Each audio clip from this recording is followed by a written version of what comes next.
5 years after Cecilia Harcourt vanished from the royal palace without a word, the Duke of Ravenshire found her in the last place he ever expected. But it was not Cecilia he saw first. It was the little boy standing beside a weather-beaten stable, arguing with a girl who looked exactly his age. Alexander had come to the remote village to inspect damage after a violent storm tore through one of his northern estates. Fallen branches blocked the road, several cottages had lost their roofs, and the stable yard was crowded with workers moving frightened horses to safety. He would have passed the children without a second glance. Then the boy turned. Alexander stopped walking. For one strange moment, the noise around him seemed to disappear. The child had dark hair, a stubborn little mouth, and pale grey eyes Alexander had seen every day of his childhood. His father's eyes. The resemblance was so sharp that Alexander found himself staring. The little girl noticed. Immediately protective, she stepped in front of her brother and demanded to know why the stranger was looking at them. Alexander barely heard her. Then she reached beneath her coat and pulled out a small silver pendant. His breath caught. There was no possibility of mistake.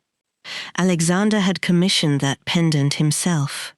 5 years earlier, he had placed it into Cecilia Harcourt's hand and told her to keep it until the day he could give her something greater before the entire kingdom.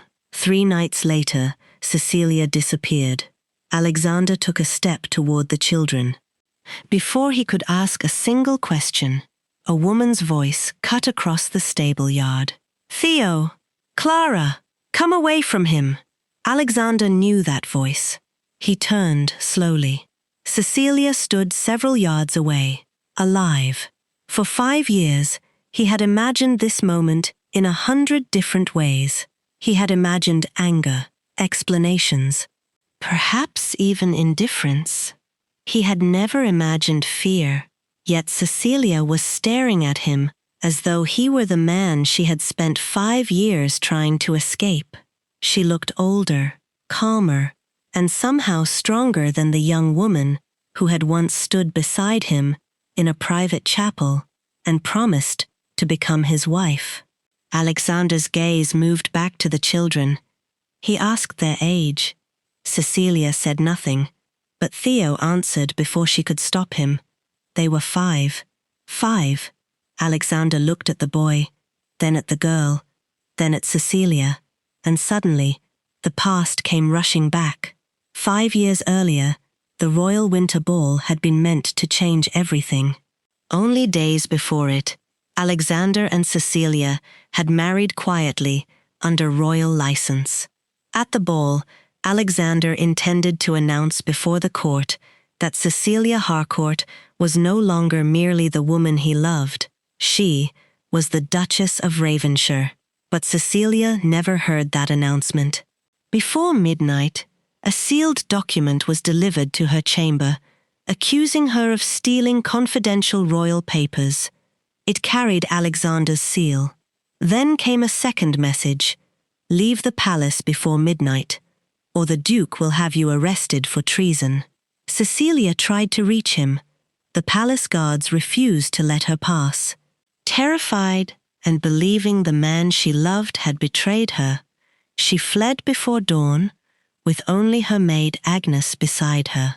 Hours later, Alexander returned to the ballroom, ready to present his wife to the kingdom. Instead, he discovered that Cecilia had vanished, and for 5 years, neither of them knew they had been running from the same lie.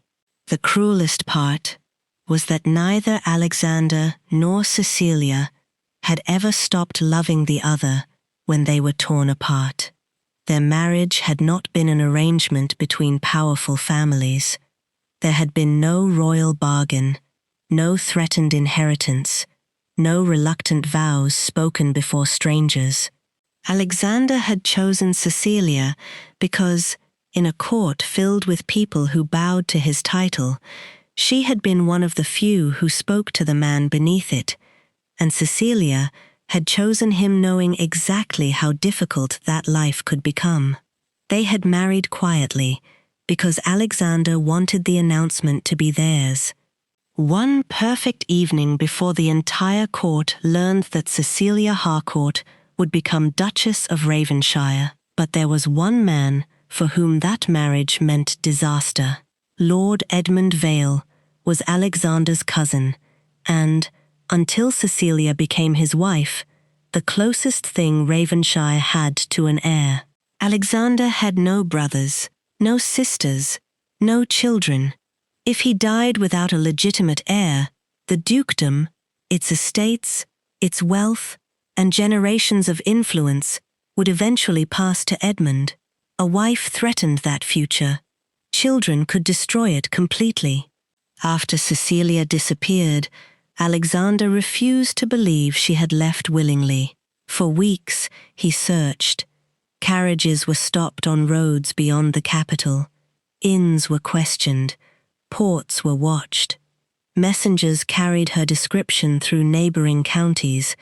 Then the evidence began appearing. Several valuable pieces of jewelry were reported missing from the palace. Confidential royal papers were discovered hidden inside Cecilia's abandoned chamber, and a servant claimed to have seen her entering a carriage with an unknown man on the morning she vanished. Each discovery cut deeper than the last. Alexander fought against them until fighting became harder than believing them. Eventually, the man who had expected to introduce his wife before the kingdom convinced himself that Cecilia had deceived him from the beginning. Far away, Cecilia was discovering a very different truth. She was pregnant, not with one child, with two.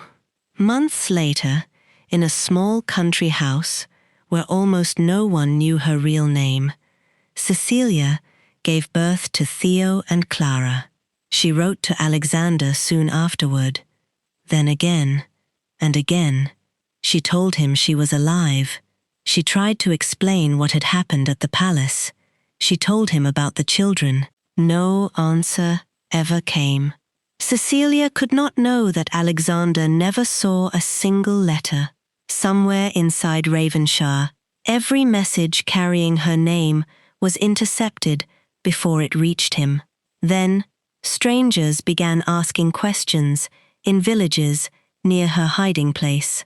Cecilia believed Alexander had finally sent men to arrest her. So she disappeared again. She changed her name, moved farther into the countryside, and raised her children beyond the reach of the court that had once nearly destroyed her. 5 years passed. Alexander never remarried, and with every passing year, Edmund became more insistent that Ravenshire needed a named successor. Now, standing in that muddy stable yard, Alexander looked again at Theo and Clara. 5 years old, exactly 5, and for the first time, a possibility more devastating than Cecilia's return entered his mind. When she disappeared from the royal winter ball, Cecilia might already have been carrying his child. Alexander looked from Theo to Clara. Not one child. 2. Alexander waited until the workers had moved away from the stable before he followed Cecilia toward the small cottage at the edge of the village. She knew he was behind her. She did not turn. Theo and Clara hurried ahead, whispering to each other, as though the sudden arrival of a duke were merely another interesting thing that had happened that morning. Cecilia reached the cottage door. Alexander spoke before she could enter. "Are they mine?" She stopped. For several seconds, she said nothing. Then she turned, and the expression on her face was not guilt, it was anger. "You don't get to ask me that." The words struck him harder than he expected. For 5 years, Alexander had imagined Cecilia living somewhere beyond his reach, perhaps laughing at how easily she had deceived him. Cecilia had spent those same 5 years believing he knew exactly where she had gone and why. Neither understood that they had been mourning entirely different betrayals. Alexander asked again. Cecilia refused to answer. Theo appeared in the doorway before the argument could deepen. He stared openly at Alexander's coat, his riding boots, and the sword at his side. Clara was less impressed. When Alexander stepped closer to Cecilia, the little girl immediately moved between them. "My mother doesn't have to speak to you." Alexander looked down at her. For the first time since arriving in the village, something almost like amusement crossed his face. The stubborn lift of Clara's chin was painfully familiar. Cecilia had looked at him exactly that way whenever she believed he was being arrogant. Cecilia quickly sent the twins inside. Alexander followed only after she reluctantly allowed him to enter. The cottage was modest but warm. Books rested beside a small fireplace. 2 wooden horses sat beneath a window. Children's drawings covered one wall. Then Alexander saw something on a shelf. A folded piece of paper, yellowed at the edges. He recognized his own handwriting before he even touched it. It was the note he had left Cecilia on the morning of their secret wedding. He had written that no matter what happened at court, she would never again face the world alone. Cecilia had kept it for 5 years. Alexander looked at her differently. A woman who had married him for wealth would not have carried that worthless scrap of paper through 5 years of hiding. His voice lowered. "Why did you run?" Cecilia stared at him. Then, without answering, she crossed to an old wooden trunk. She unlocked it and removed a document wrapped carefully in cloth. Alexander unfolded it. The color drained from his face. It was an order for Cecilia's arrest on charges of stealing confidential royal papers. At the bottom was the seal of Ravenshire. His seal. Alexander read it twice, then a third time. "I never issued this." Cecilia's expression changed. For the first time, anger gave way to uncertainty. "You expect me to believe that?" Alexander looked up. "I have never seen this document in my life." There was something in his face Cecilia could not dismiss. Not calculation, not embarrassment. Shock. Real shock. For 5 years, she had believed Alexander had condemned her without allowing her to defend herself. Now, for the first time, she wondered whether he had known anything at all. That night, Cecilia barely slept. Neither did Alexander. And sometime after midnight, glass shattered downstairs. By the time Alexander reached the cottage, the intruder was gone. Nothing valuable had been taken. The silverware remained. Cecilia's small purse was untouched. Only one thing had been disturbed: the old wooden trunk. Its contents had been thrown across the floor. Letters, documents, memories from the royal winter ball. Alexander stared at the scattered papers. Someone had not come looking for money. They had come looking for evidence. And whoever had separated Alexander and Cecilia 5 years earlier now knew the Duke of Ravenshire had finally found her. By morning, Alexander had made one decision. Cecilia could not persuade him to change. She and the children would not remain in the cottage. Someone had entered the house searching for evidence. Whether the intruder had been sent to frighten her, silence her, or destroy whatever remained from the royal winter ball no longer mattered. Theo and Clara were now part of the danger. That was the only reason Cecilia agreed to leave. Alexander moved them to a guarded hunting lodge several miles from the village, a quiet Ravenshire property surrounded by woodland and watched by men he trusted personally. Cecilia made it clear that protection did not mean forgiveness. Alexander did not argue. For the first time in 5 years, they sat across from one another and compared what each believed had happened on the night their lives fell apart. Cecilia began with the guards. She told him she had tried to reach him after receiving the arrest order, but 2 palace guards stopped her outside the west corridor. They told her the Duke had forbidden anyone from disturbing him. Alexander stared at her. He had given no such command. Then he told Cecilia what had happened after she vanished. Confidential royal documents had been discovered inside her chamber. Cecilia's disbelief was immediate. She had never seen them. She had never even possessed access to the office from which they disappeared. 1 contradiction became 2, then 3. The deeper they went, the less either version of the past made sense. Finally, Cecilia rose and brought Alexander a bundle of letters tied with faded blue ribbon. "These are the ones that came back." Alexander untied them slowly. There were more than he expected, letters written over months. Some carried no explanation, others bore official markings from Ravenshire. Then he found one notation that made him stop. "Correspondence refused by His Grace." Alexander read the words twice. "I never refused this." Cecilia's eyes hardened. "They all came back. I never saw any of them." Alexander's voice had changed. The forged arrest order had angered him. This wounded him. Because these letters meant Cecilia had tried to reach him while he had spent years believing she had vanished without regret. He opened the oldest one. The paper had been folded so many times that the creases were beginning to tear. It had been written only weeks after the royal winter ball. Alexander read in silence. Cecilia had told him she was frightened. She had told him she still loved him. And then came the sentence that stopped him completely. She was carrying his child. Alexander slowly lifted his eyes. Cecilia stood across the room, watching him. For a moment, neither spoke. Then she quietly corrected the letter. There were 2.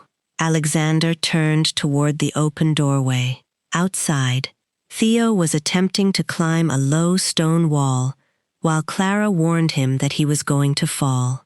Alexander watched them differently now. Not as children who resembled him, not as a possibility he was afraid to name. His children, his son, his daughter. 5 years of first words, illnesses, birthdays, laughter, fear, and ordinary mornings had passed without him, and he had never even known they existed. Alexander's instinct was to go to them. Cecilia stopped him. Her voice was quiet, but urgent.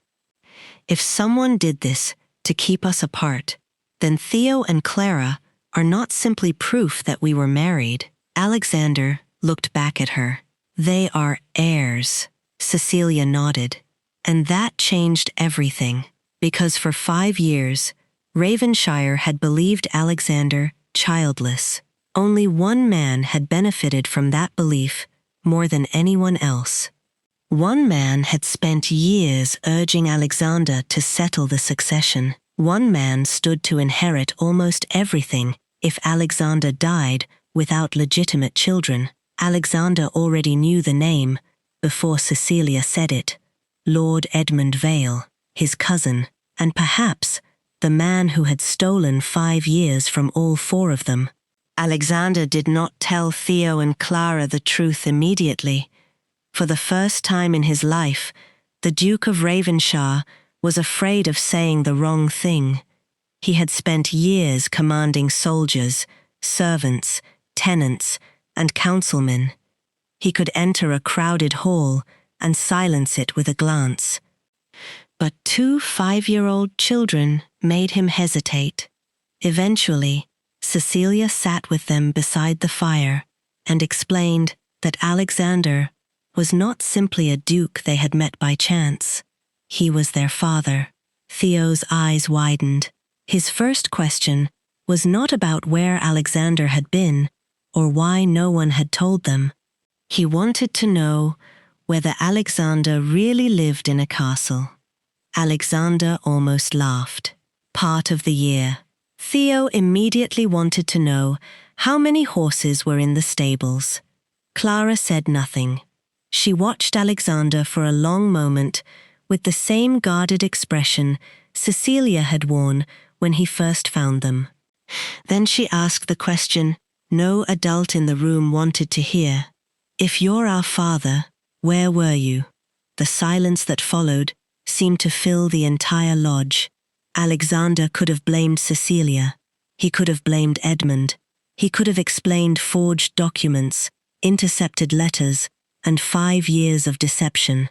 But Clara was 5. She did not need politics. She needed truth. So Alexander told her the only thing he could honestly say. He had not known where they were. He had not known they existed. And if he had known, he would have come. Clara studied him, as though deciding whether he deserved to be believed. She did not run into his arms. She simply nodded. For Alexander, even that felt like more forgiveness than he deserved. But there was little time to enjoy the fragile beginning. The investigation had uncovered another problem.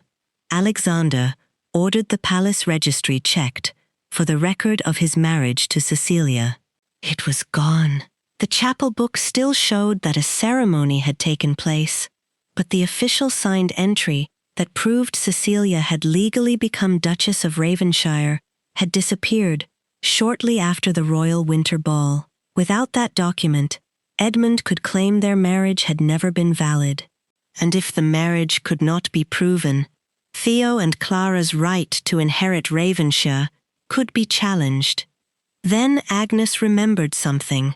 On the night Cecilia fled, she had seen Edmund's secretary leaving the private records corridor. At the time, she had thought nothing of it. Now, it mattered. Alexander remembered something else.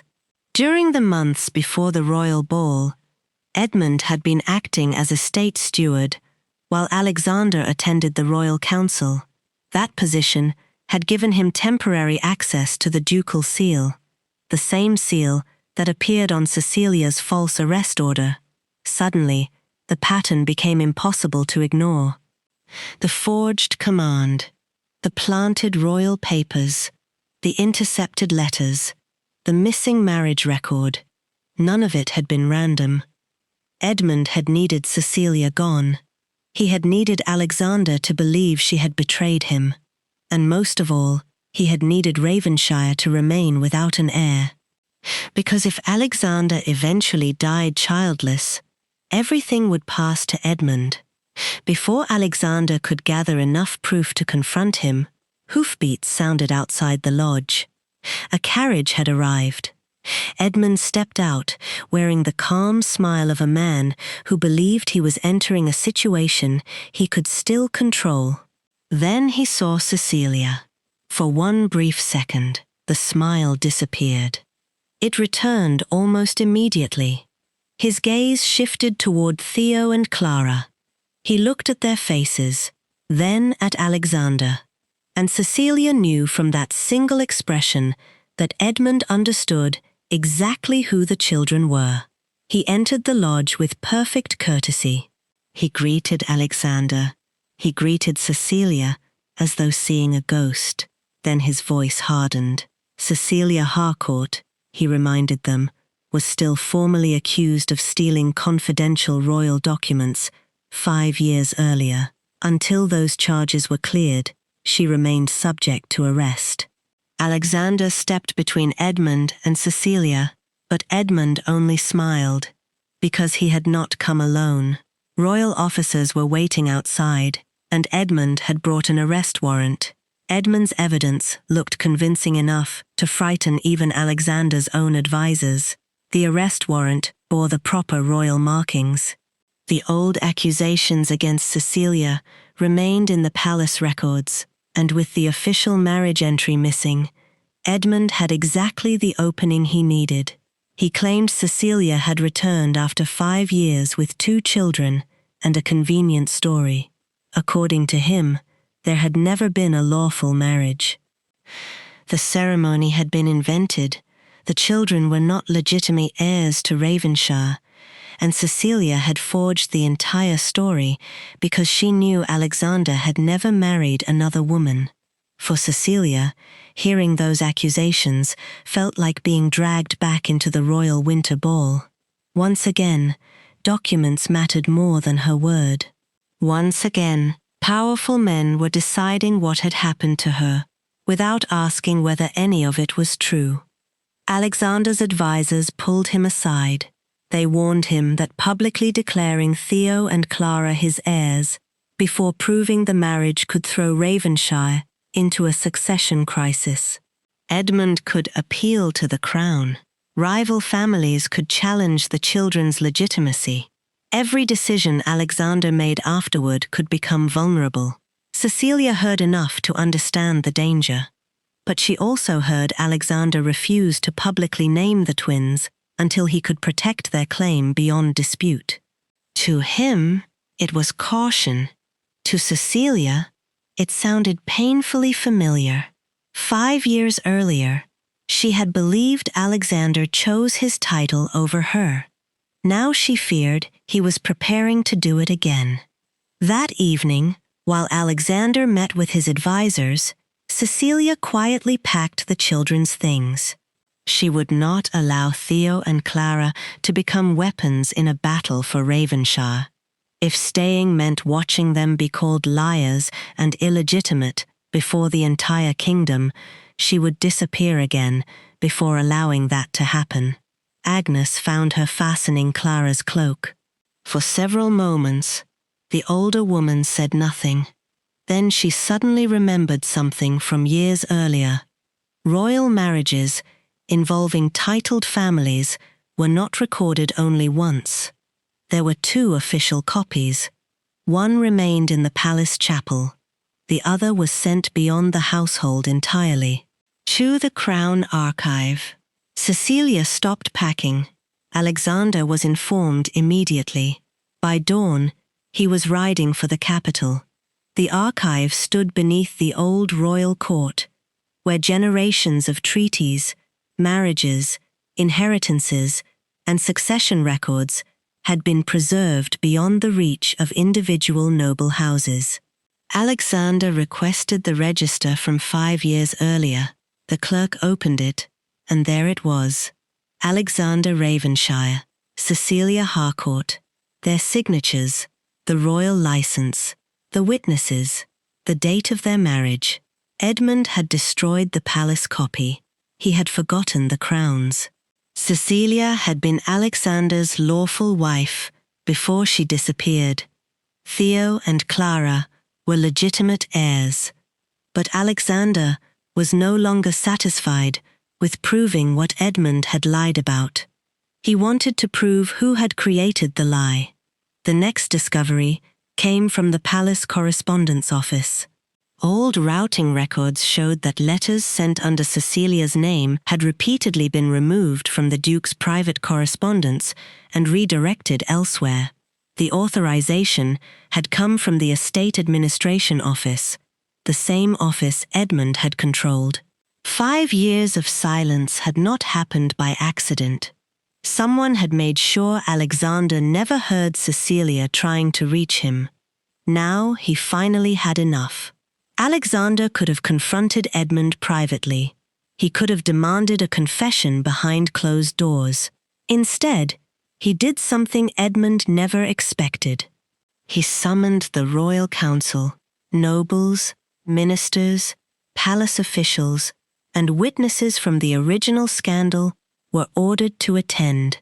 Edmund arrived confident. He believed the hearing would finally prove Cecilia a fraud and erase her children from the succession forever. He took his place before the council with the calm expression of a man certain the truth belonged to him.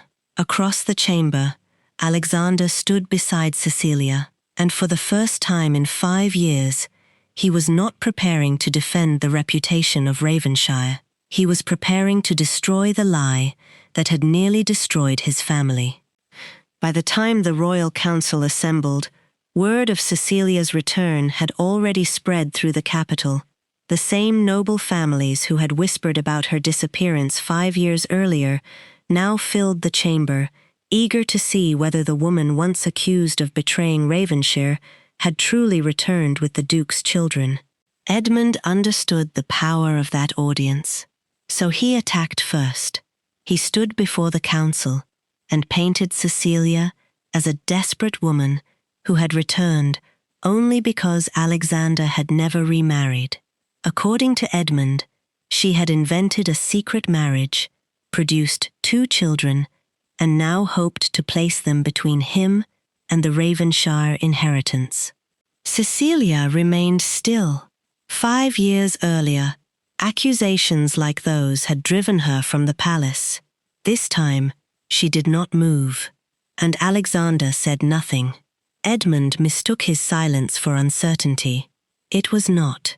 Alexander was waiting. When Edmund finally finished, Alexander placed the first document before the council. It came directly from the Crown Archive. The royal clerk confirmed the signatures, the license, the witnesses, and the date.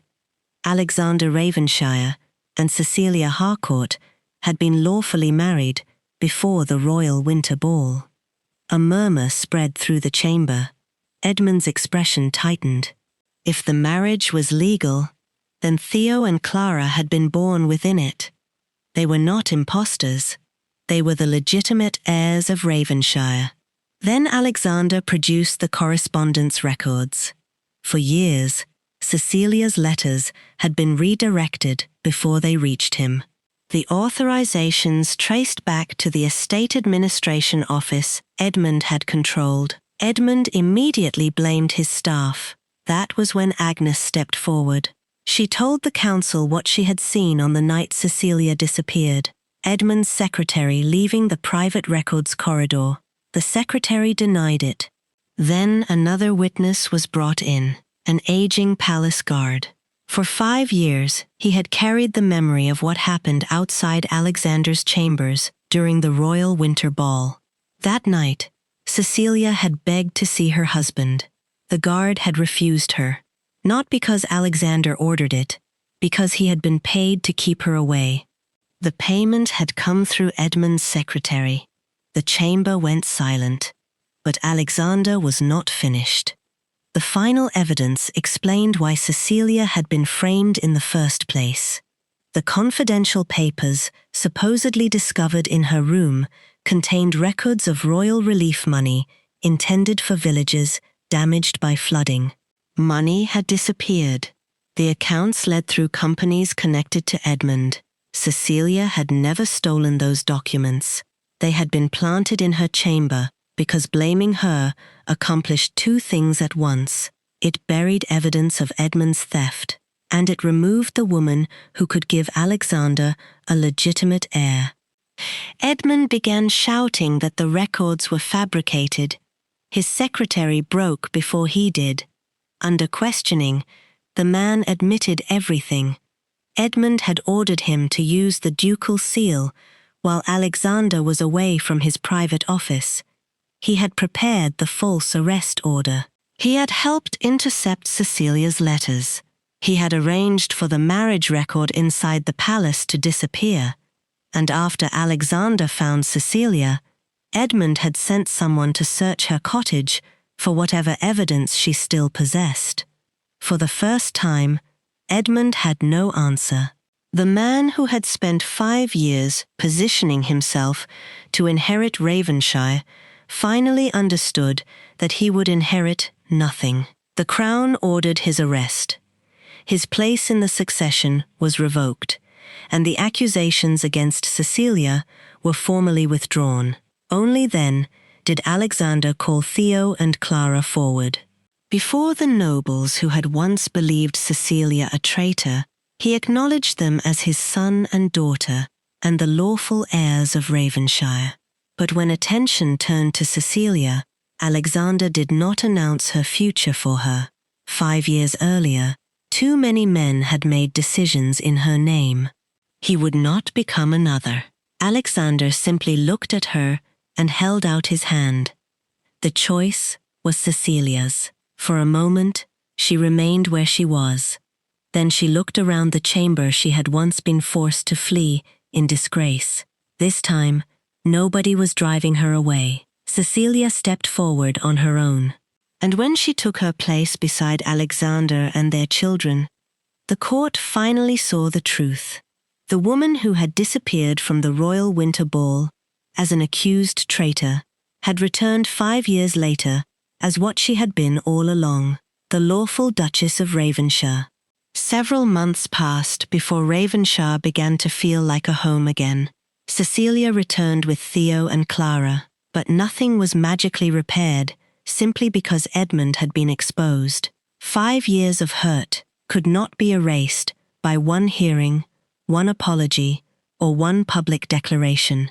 Alexander understood that now. So he stopped trying to reclaim the years he had lost and began earning the days still ahead of him.